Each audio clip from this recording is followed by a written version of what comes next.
If you want awesome products at great prices, check out the in the description.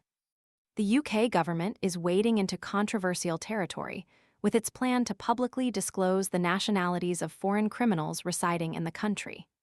This unprecedented move, set to be announced by the Home Office, aims to enhance public transparency and understanding of crime statistics.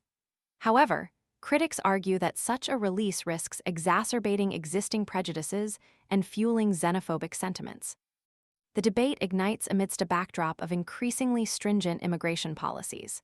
Just months ago, internal Home Office guidance surfaced, revealing that applicants for UK citizenship who have undertaken dangerous journeys will typically be rejected.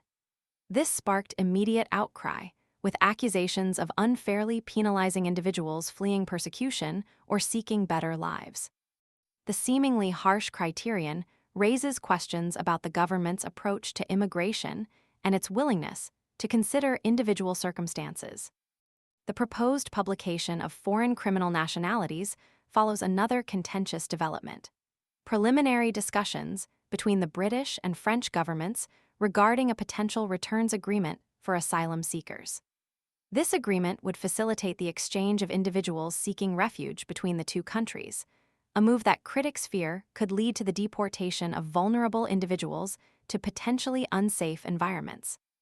The lack of transparency surrounding these discussions further fuels anxieties about the government's commitment to fair and humane asylum processing. The government's rationale behind releasing the data on foreign criminal nationalities centers on the idea of informed public discourse. Officials argue that providing this information will allow citizens to engage in a more nuanced discussion about crime and immigration.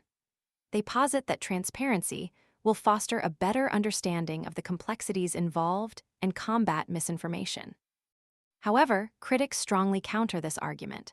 They warn that publishing this data, without proper contextualization and analysis, risks reinforcing harmful stereotypes and scapegoating specific nationalities. Such a move, they argue, could further marginalize immigrant communities and fuel discriminatory attitudes. The potential for misuse of this information by far-right groups and individuals espousing hateful ideologies is a particularly grave concern. The lack of robust safeguards and accompanying educational initiatives to counter potential biases makes the proposal even more troubling. Simply releasing the data without addressing the underlying social and economic factors that contribute to crime risks, misrepresenting the complex realities of immigration and criminal activity.